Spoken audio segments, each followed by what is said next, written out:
బాపట్ల పట్టణంలో ఏచేసి ఉన్న శ్రీ గంగా పార్వతి సమేత సోమేశ్వర స్వామి వారి దేవస్థానం ప్రాంగణంలో 26 ఈ నెల 26వ తారీఖు బుధవారం నాడు మహాశివరాత్రి పర్వదినం పురస్కరించుకొని స్వామి యొక్క కార్యక్రమాన్ని చేయడం జరుగుతుంది.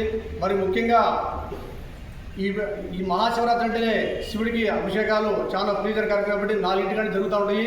తర్వాత క్యూ లేని ఉంటుంది, తర్వాత ప్రసాదం వినియోగం ఉంటుంది, తర్వాత భక్తులందరూ కూడా ఎలాంటి ఇబ్బంది లేకుండా మంచి సౌకర్యం కూడా జరుగుతుంది. కాబట్టి ప్రతి ఒక్కరు ఈ కార్యక్రమం పాల్గొని స్వామివారి యొక్క ప్రభువు పాత్రలు కావాలని, అట్లానే రైతులు కూడా జాగారం స్వామివారికి శివ మహాశివరాత్రి అంటే జాగారం, ఎంత జాగారం చేసి ఎంత స్వామివారిని ధ్యానం చేయగలిగితే ఎంత చేయగలిగితే స్వామి యొక్క కృప తప్పకుండా అందరూ లభించింది. తెల్లవారుజామున దీపాలను తీసుకొని బంగాళ స్వామివారి ప్రసాదం తీసుకొని స్వామి యొక్క అనుగ్రహాన్ని పొంది స్వామివారి కృపకు పాత్ర కావాలని కోరుకున్నాం. ఓం నమః శివాయ, ఓం నమః శివాయ.